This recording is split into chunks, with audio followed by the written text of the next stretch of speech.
பரமாத்மா. விதுரா,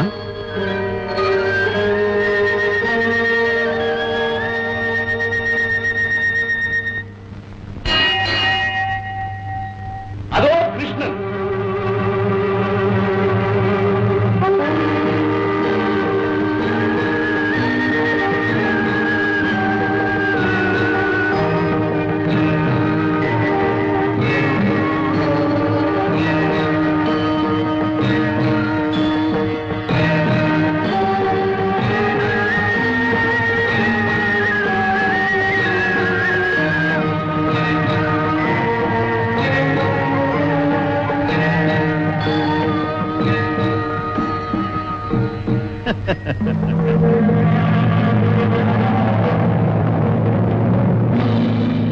அடடே, என்ன அவசரம் துரியோதனா உனக்கு? நானே உன்னிடம் தேடி வரும்போது அதற்குள் நீ வந்து ஏன் காலில் விழ வேண்டும்? என்ன இருந்தாலும் உன் பண்பும் என் மீதுள்ள அன்பும் அளவிடக்கூடியதா என்ன?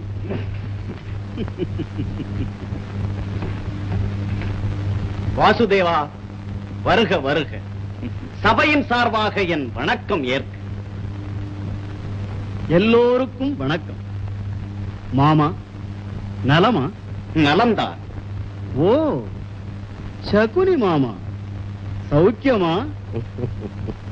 எனக்கும் உனக்கும் நலக்குறைவு ஏது கிருஷ்ணா? பாம்பின் கால் பாம்பறியும். பலே மைத்துனா, மைத்துனராக வராமல் தூதராக வந்தீரே, என்ன தூது? சமாதான தூது. இங்கு சண்டை நடக்கிறதா என்ன? யார்? ஓ, கர்ணனா? பாவம், ஏதும் அறியாதவன். ஆனால் நீ நல்லவன். இப்போது சண்டை நடக்கவில்லை, இனியும் நடக்காமல் இருக்கத்தான் நான் தூது வந்தேன். அப்படியா கிருஷ்ணா?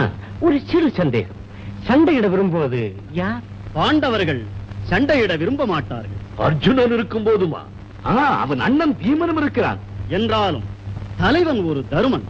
அங்கு தலையிருக்க வாள் ஆடாது. உணர வேண்டிய அறிவுரை. சித்தப்பா, உடன் பிறந்த வியாதினி. துரியோதனா, இரு. கண்ணா, நாடி வந்த நோக்கத்தை இங்கு கூடியுள்ள சபை முன் கூறு. பாண்டவர்களுக்கு தண்டனை 12 ஆண்டு வனவாசம், ஓராண்டு அஞ்ஞாதவாசம். அது வெற்றியாக முடிந்தது. இதை சபை அறியும் அல்லவா? அதனால் ஒன்றுமில்லை, சேர வேண்டுவதை கொடுக்க வேண்டும், அவ்வளவுதான். யாருக்கு? பாண்டவர்களுக்கு. என்ன வேண்டும்? பாதி ராஜ்யம். யார் கொடுக்க வேண்டும்? கௌரவர்கள். ஏன் கொடுக்க வேண்டும்? பாகத்திற்குரிய பங்காளிகள். பங்காளியாவது பாகமாவது எங்கிருக்கிறது உரிமை? ஏன் இல்லை? தருமன் சூதாடினான், சூழ்ச்சிக்காரன் அழைத்தான், ஆடினான். மதியிருந்தால் மறுத்திருக்க வேண்டும். விதி அதுவல்ல, அறைகூவலை மதிப்பதுதான் அரசருக்கு அழகு. மதித்தான், ஆடினான், அரசை இழந்தான், போயட்டும். பிறகு அடிமையும் ஆனான். அதோடு நின்றானா? மனைவியை பணைய வைத்தான். பதிவுள்ளவன் செய்வானா? ஓஹோ, நோக வைக்கும் கேள்வி. ஆனால் கேட்க வேண்டிய கேள்வி. கர்ணா, வேண்டாம். ஏன்? தலை சாய்கிறதா? கர்ணா, கண்ணா, மனைவியை பணைய வைப்பதா? ச்சே! பிறவிக்கு மானம் வேண்டாமா? அதை இழந்தவன் வாழ வேண்டுமா? அந்த வாழ்வுக்கு சொத்ததற்கு, சுகமதற்கு, அதற்கு தூது ஏன், துணையே? கர்ணா, உன் பேச்சு அதிகம். ஆனால் வீண் பேச்சல். நிறுத்து. நடந்ததை மற, சத்தியத்தை நினை, தத்துவத்தை அறி. தத்துவம் இதென்ன புது வித்தை? வித்தை அல்ல, உண்மை இது. தோல்வி மனிதனுக்கு வெறி மூட்டும், வெறியில் மதி மாறும். எதிரி அது சமயம் இடங்கண்டு இடிப்பான், வெறி மேலும் வீங்கும். நெறிகட்டு அறம் விட்டு தடம் மாறி படுகுழியில் வீழ்வான். இல்லை, எதிரி விழ வைப்பான். இந்த அநீதியில் கைதேர்ந்தவன் சகுனி. விதி விட்டு விலகி சதி செய்ததை மறக்காதே, இன்று நீதி செய்யவும் மறுக்காதே. ஆஹா, உத்தமன் கூறும் சத்திய சொல் அத்தனையும் இதற்கு மேலும் வரட்டு வாதமும் முரட்டு பிடிவாதமும் நேர்மையாக. அண்ணா திருதராஷ்டிரரும் அறிவு நிலை பெரியோரும் தர்மம் கூற வேண்டும். சித்தப்பா, அரசுக்குரியவன் நான். என் உடமை இடையில் வர யாருக்கு உண்டு உரிமை? பாண்டவருக்கு சேர வேண்டுவது பாதி பங்கு. இது நீதி. இதுவே என் முடிவு. நான் இறந்த பிறகு அது. ஐவருக்கும் ஆளுக்கொன்றாக 5 ஊரையாவது கொடு. 5 ஊரா? 5 வீடு கூட கிடையாது. ஊசி முனையிடம் கூட கிட்டாது. எழுந்து நட. துரியோதனா! முழுங்காயை. துரியோதனா! மன்னிக்க வேண்டும் தாத்தா, மன்னிக்க வேண்டும். நான் மாற மாட்டேன். துரியோதனா, அப்படி சொல்வது தவறு அல்ல, அதுவே சரி. பரந்தாமனின் வேண்டுகோளோ மிகச்சிறிது. உணர்ந்து பார். குருதேவா, குருதேவா, அளவை பொறுத்ததல்ல, உரிமையை பொறுத்தது விஷயம். மகனே, அப்பா, அடக்கம் எல்லாமே நல்லதை அழித்து விடும். அறிந்து முடிவுக்கு வா. நான் சொன்னதே முடிவு. அப்படியா? அதன் விளைவு என்ன ஆகும்? ஏதாகட்டும், தயார் நான். போர்தான் முடிவாக இருக்கும். அது உனக்கு இஷ்டமா?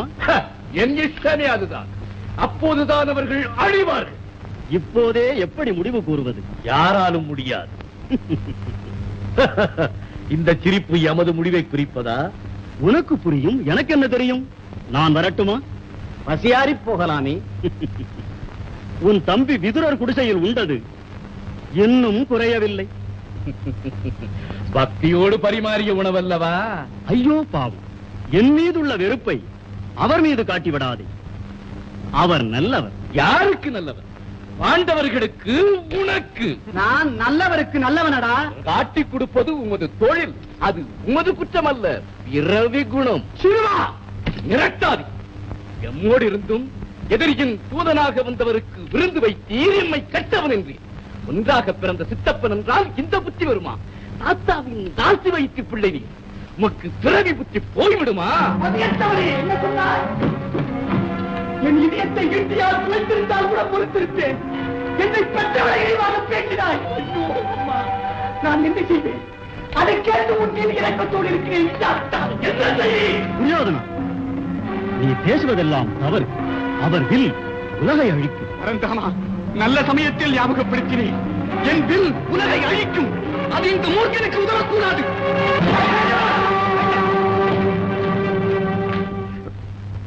உலகில் வீரத்திற்கு உயர்வாக இருந்த ஒரே தனுஷ் விஷ்ணுவின் கையாயுதம்.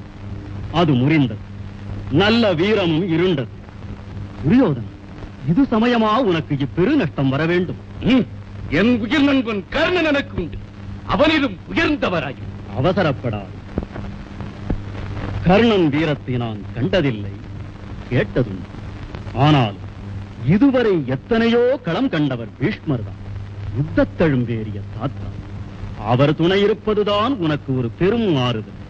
கர்ணா, நீ கோபப்படாதே. உன்னை நான் குறைத்து விட்டதால். சரி, நான் புறப்பட வேண்டியதுதானே?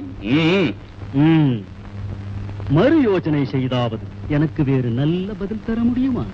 தந்திருப்பதே நல்ல பதில் தான். அப்போது அடுத்த சந்திப்பு எங்கே? போர் பூமியில். கிருஷ்ணா, என் மக்களுக்கு 5 கிராமங்களை கூடவா கொடுக்க மறுத்து விட்டான் துரியோதனன். இது என்ன நியாயம்? நான் என்ன செய்யட்டும் அத்தை?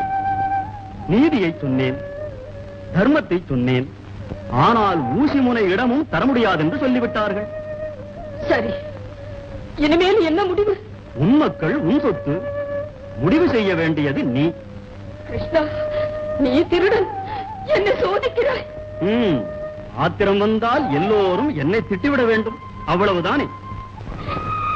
அரசியாக பிறந்து அரசியாக வாழ்ந்து 5 வீர மக்களையும் பெற்றேன்.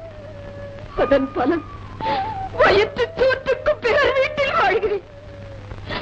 இதுதான் எல்லோருக்கும் சந்தோஷம் என்றால் சாகும் வரை இப்படியே இருந்து விடுகிறேன். சண்டையை தடுக்கும் பொருட்டு நீ குடிசையிலும் வாழ சம்மதிப்பாய் என்று நினைத்தேன். ஆனால் ஆசை யாரை விட்டது? அத்தை, வேண்டாம் வேண்டாம், அது ராஜவிழி. அதை பார்க்கவே எனக்கு பயம். உலகத்தை அழிப்பதும் உனக்கு ஒரு விளையாட்டாயிற்று. என் துன்பத்தை கண்டு எப்படி இறக்கம் வந்துவிடும்? என் பிறவி குணம் அது. இறக்கும் போதும் சிரிப்பை விரும்புகிறவன் நான். சரி, விளையாட்டை விடு அத்தை. யுத்தம் நிச்சயம், வெற்றியும் நிச்சயம். யாருக்கு? துரியோதனனுக்கு. என்ன அவசரம் அத்தை உனக்கு? துரியோதனனுக்கு அல்ல என்றுதானே சொல்ல வந்தேன்.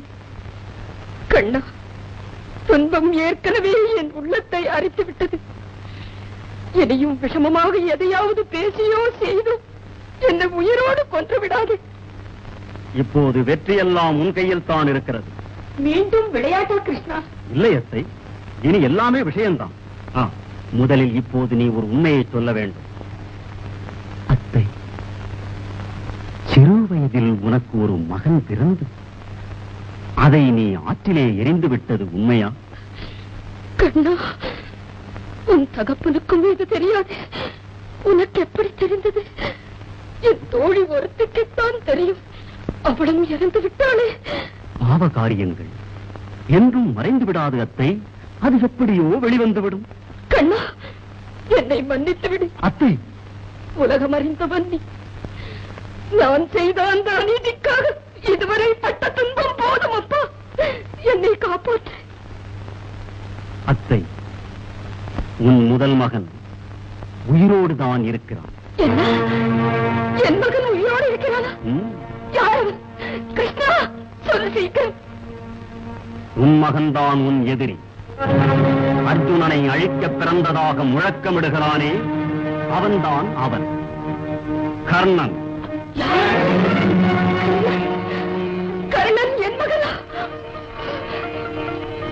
ஐயோ, ஒரே உதிரத்தில் உதித்த புழு ஒன்றை ஒன்று அழிக்க உறுதியா? கண்ணா, உன் திருவிளையாட்டு என்ன கொடுமையப்பா? அதை விடு அத்தை. உடனே நீ புறப்பட்டு கர்ணனிடம் போ. நானும் அதைத்தான் நினைத்தேன். அவனை நம்முடன் அழைத்து வந்து விட்டால் எதிரிகள் கூட்டம் தானே அடங்கிவிடும். ஆஹா, ஆஹா, அழகான யோசனை அத்தை. அப்படியே பலமாக முயற்சி செய். அத்தை, அது முடியாவிட்டால் அதன் பிறகாவது என் யோசனைப்படி செய். சரி, என் யோசனை நடக்காது. உன் யோசனையை சொல். நீ வராவிட்டால் போகிறது 2 வரமாவது கொடு என்று கேள். வரமா? ஆமா. என்ன வரம்? அது ரகசியம். அர்ஜுனனை கொன்று விடுவதாக அவன் துரியோதனனிடம் சொல்லி இருக்கிறான்.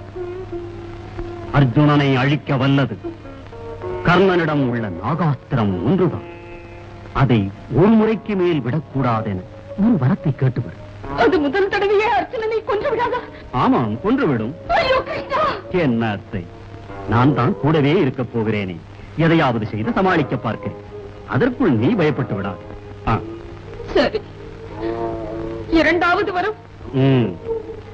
அர்ஜுனனை தவிர மற்ற 4வரையும் கொல்வதில்லை என்ற உறுதிமொழியை கேள். கிருஷ்ணா, இதனால் எல்லாம் கர்ணன் உயிருக்கு ஏதும் ஆபத்து வராது. அதை எப்படி சொல்ல முடியும்? ஒருவேளை அவனுக்கு ஆபத்து வந்தாலும் வரலாம். முதல் மகன், அவனை மட்டும் இழக்க எனக்கு எப்படி மனம் வரும்? இருந்தாலும் உனக்கு ஆசை அதிகம் அத்தை.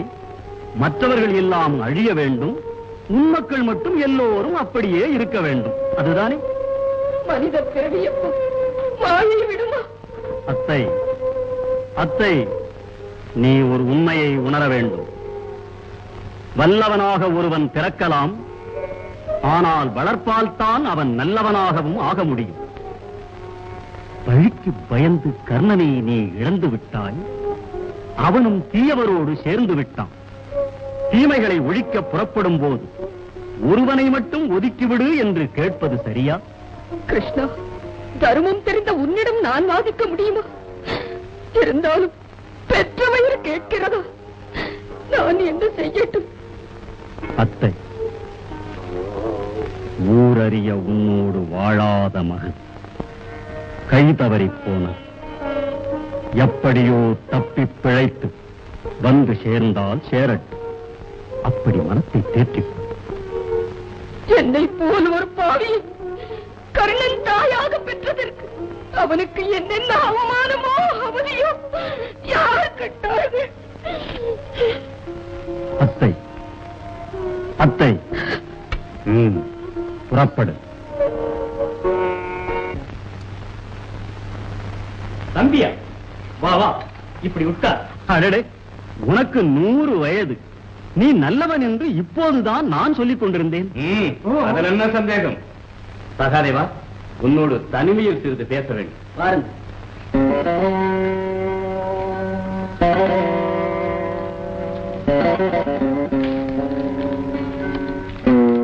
உட்காருங்க. தங்கள் உத்தரவு என்னவோ? தம்பி, நீயோ சகல சாஸ்திர விற்பனர். எனக்கு நீ சில யோசனைகள் சொல்ல வேண்டுமே. ஆகட்டும், தெரிந்ததை மறைக்க மாட்டேன். யுத்தம் ஆரம்பிப்பதற்கு முன்னால் களப்பலி கொடுக்க வேண்டும் அல்லவா? அவசியம் கொடுக்க வேண்டும். நல்ல நாள் பார்த்து கொடுப்பது தானே நல்லது. அதில் என்ன சந்தேகம்? அதை பொறுத்துத்தான் வெற்றி தோல்வியே அமையும். எந்த நாளில் களபலி கொடுத்தால் எனக்கு வெற்றி கிடைக்குமோ அந்த நாளை தம்பி நீதான் குறித்து கொடுக்க வேண்டும். இதோ பார்த்து சொல்லுகிறேன்.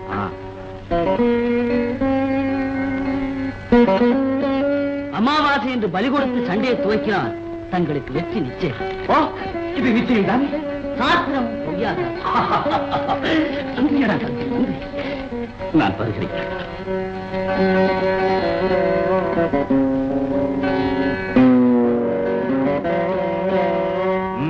முறைப்பா போ.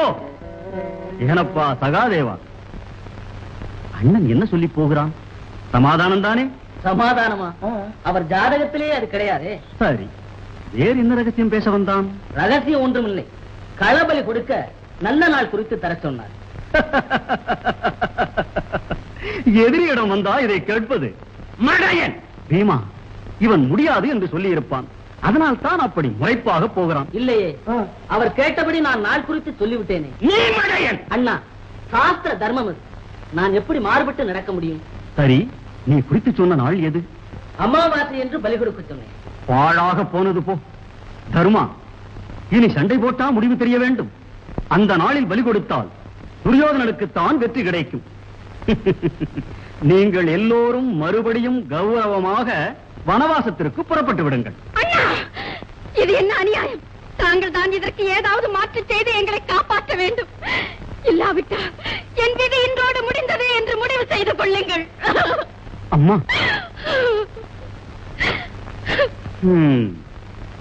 எல்லோருடைய முட்டாள்தனத்திற்கும் ஈடு கொடுக்க நான் ஒருவன் கிடைத்து விட்டேன் உங்களுக்கு.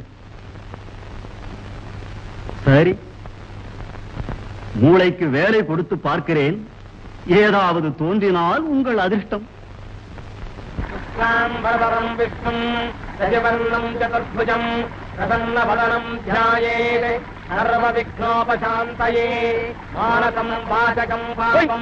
என்னங்க இது அநியாய அதிசயமாக இருக்கிறது. கிருஷ்ண பகவான் இன்றைய தர்ப்பணம் கொடுக்கின்றாரே. கிருஷ்ணர் செய்வது தப்பாகவா இருக்கும்? நமது கணிதத்திலே நாளை சேர்ந்திருப்பதுதான் தப்பாக இருக்கும். நீர் சொல்லுவதுதான் சரி. அப்படி என்றால் நாமும் இன்றைய தர்ப்பணம் செய்து விட்டால் என்ன? செய்து விடுவோமே. நீரே எனக்கு செய்து வைத்து விடும். நீர் தான் நேற்று செய்து வையுமே. இந்த ஜபம் எல்லாம் வேண்டாம். மந்திரத்தை மறந்து விட்டேன் என்று சொல்லும். அது மந்திரம் அதற்கு போனமே யாரை பார்த்துக்கணும் அப்படி சொன்னேன். நான மந்திரத்தை மறந்துட்டேன். சுக்ராம்பரம் மட்டும் சைவர்ணம் சதுர்புஜம் பிரசன்னவதனம் தியாயேத்து சர்வ விஷ்ணோபசாந்தயே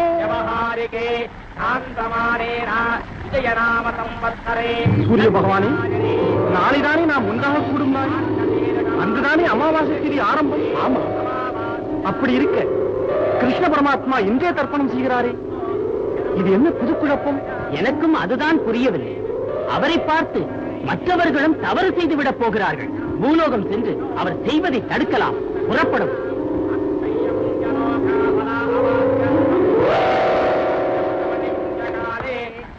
கிருஷ்ணா,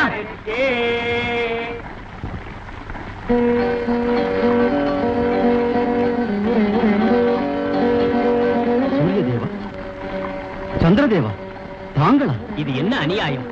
தர்ப்பணம் செய்வதை நிறுத்துங்கள். ஏன்? இந்த சதுர்தசி அல்லவா? நாளைதானே அமாவாசை. தவறு தவறு, இன்றுதான் அமாவாசை. கிருஷ்ணா, சகலமும் அறிந்த தாங்கள் இப்படி சொல்வதும் செய்வதும் அநீதி அல்லவா? அநீதியா? அது எப்படி? விவரமாக சொல்லுங்கள். சந்திரனாகிய நானும் சூரியனாகிய இவரும் நாளைதானே நேருக்கு நேர் சேர்ந்து சந்திக்கும் நாள். அன்றுதானே பூவுலகின் என் ஒளி விழாதிருக்கும் நாள். அதுதானே அமாவாசை தினமும். நீங்கள் இருவரும் சேர்ந்து வரும் நாள் தானே அமாவாசை. ஆமாம், அதை நான் மறுக்கவில்லையே. இதோ இப்போது நீங்கள் இருவரும் சேர்ந்து வந்து விடவில்லையா? அதனால் இன்றுதான் அமாவாசை. திருதிருவென விழித்தால் அமாவாசை மாறிவிடுமா?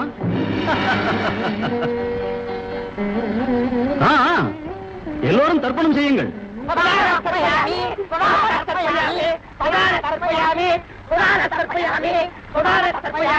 அமாவாசை பரவிடல் பிதரம் கோபம் தர்ப்பயாமி பிதாமகம் தர்ப்பயாமி பிதாமகம் கோபம் தர்ப்பயாமி ஆதாம் கோபம் தர்ப்பயாமி பிதாமகம் கோபம் தர்ப்பயாமி பிதாமகம் கோபம் தர்ப்பயாமி.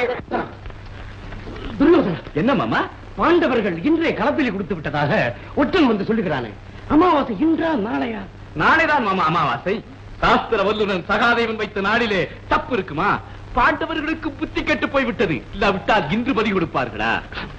நாளைதான் அமாவாசை. நாளைக்குத்தான் பலி கொடுக்க வேண்டும். நாளைதான் நல்ல நாள். பாண்டவர்கள் கெட்ட காலத்திற்கு அவர்கள் புத்தியும் கெட்டு வருவதை பார். எப்படியோ யுத்தத்திற்கு தாம்பூலம் வாங்கி ஆகிவிட்டது. அடுத்து நடக்க வேண்டியதை கவனிக்க வேண்டாமா? யுத்த சாஸ்திர முறைப்படி இப்போது முதலில் தளபதியை தேர்ந்தெடுக்க வேண்டும். மகாவீரன் கர்ணன் தான் தளபதி. துரியோதனா, அவசரப்படாதே. மகாவீரன் என்ற தகுதி மட்டும் அந்த பதவிக்கு போதாது. வயது வேண்டுமா? சந்தேகம் என்ன? வயதானவர்களிடம் வில்லை கொடுத்தால் ஊன்றிக் கொண்டுதான் நடப்பார்கள். அதை உயர்த்தி பிடிக்க என் போன்ற இளம் காளையர்கள் தான் தேவை. வெறும் அகந்தை உன் வார்த்தை. தாத்தா, கோபப்பட வேண்டாம். கர்ணன் சொல்லுவதில் அர்த்தம் இருக்கிறது. இல்லை, சிறந்தபடியில் பானங்களை பறக்க விடுவது ஒரு வான வேடிக்கை. அதில் வீரமில்லை, வெறும் கூச்சல். அது ஓயட்டும். வீரம் இருந்தால் எழுந்து என் எதிர் வரட்டும். கண்ணா, மார் தட்டுவது வெறுப்பை வளர்ப்பதா? அமர்ந்து விட. என் பேச்சு கேளுங்கள். கண்ணனை விட எத்தனையோ களங்கண்டு யுத்தத்தீரம் அறிந்தவர் பீஷ்மர். இதை எண்ணுங்கள். இதுதான் சரி. தனிமையில் யானை பெரும் பலம் கொண்டதாயினும் மிருகவரி கொண்ட காட்டை கட்டியாள ராஜகுணம் கொண்ட சிம்மமே சிறப்பான பாடம் உள்ளது. அதனின் யானையையும் அடக்கியாளும் சத்திரிய சிம்மம் ஒன்றுதான் களத்தை கட்டியாளத்தக்கது. அதே போன்றவர் தனிநிகர் கொண்ட வீர பிரம்மச்சரிய பீஷ்மர் ஒருவரே ஆவர். ஆனை தளபதிக்கு ஒருவர் பிறப்பால் உயர்ந்தவர். அவரே நம் தலைவர். பிறப்பறியாது எங்கோ இடையில் முளைத்த புல்லுருவிகள் எவருமே எதிர்கொள்வார். இது என் எண்ணம். நண்பா, எனக்கு ஏற்பட்டிருக்கும் ஒரே ஈனத்தை சாபத்தை சொல்லி சபையை சமயத்தில் தந்தையப்படுத்துகிறார் ஒரு சந்தர்ப்பக்காரன். தாயின் பழியை மகன் சுமக்கிறேன். என் பாவம் இது. என் செய்வேன். அம்மா கர்ணா, மாவீரன் நீ, எதற்கும் கலங்காதி. என் நலவே உன் குறிக்கோள். எதையும் பொறு, உயரும் உன் பெருமை. துரியோதனா, பிதாமகர் பீஷ்மரே தளபதியாவார். நம் குலத்தந்தையை கௌரவிப்பது நமக்கு பெருமை. அப்படியாகட்டும். தாத்தா பீஷ்மரே தளபதி. இதோ வீரவாள்.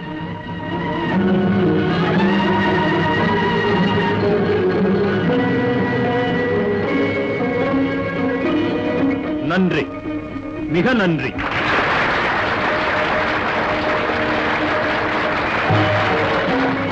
சேனை தலைவரே, இப்போதைய 4 வகை சேனை தலைவர்களையும் தேர்ந்தெடுத்து நியமித்து விடலாம் அல்லவா?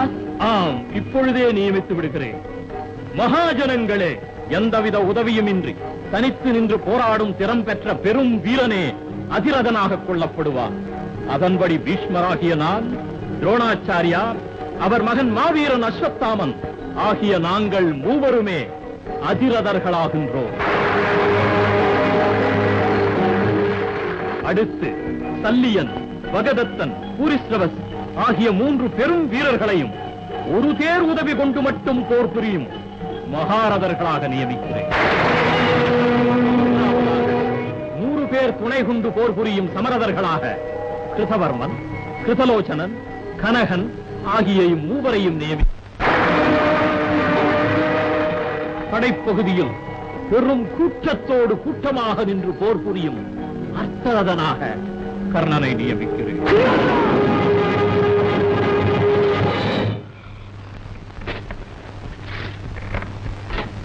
அர்த்தரதனானால்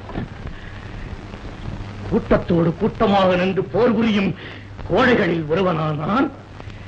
பீஷ்மரே, மற்ற நெஞ்சிலே துணிவிருந்தால் நீர் நியமித்த கேவலம் இந்த அர்த்தரதனோடு அதிரதனும் தளபதியுமாக வீற்றிருக்கும் நீர் நேருக்கு நேர் நின்று போர் புரியும்.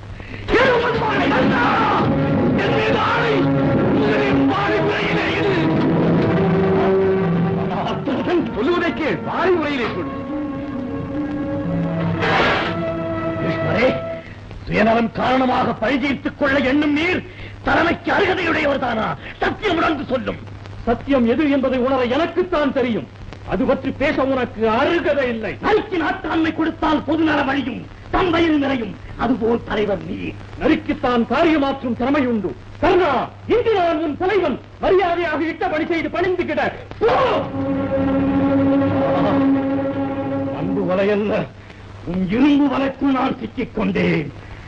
என் செய்வேன் இந்த சபைக்கு வந்து கூறுகிறேன். பீஷ்மர் தலைமையேற்று நடத்தும் இப்போரில் நான் அத்தரதனாகவோ அதிரதனாகவோ கூட நிற்கப் போவதில்லை. அவர் இல்லாத களத்தில் தான் என் வீரம் எதிரிகளை கொல்லும், புல்லர்களை வெல்லும், என் நண்பனின் வெற்றி புகழையும் ஏந்திச் செல்லும். இந்த வாழின் மீது உறுதியிட்டு கூறுகிறேன். பீஷ்மர் உயிரோடு இருக்கும் வரை நான் போர்க்களம் புகிறேன். இது சத்தியம். கண்ணா அன்பா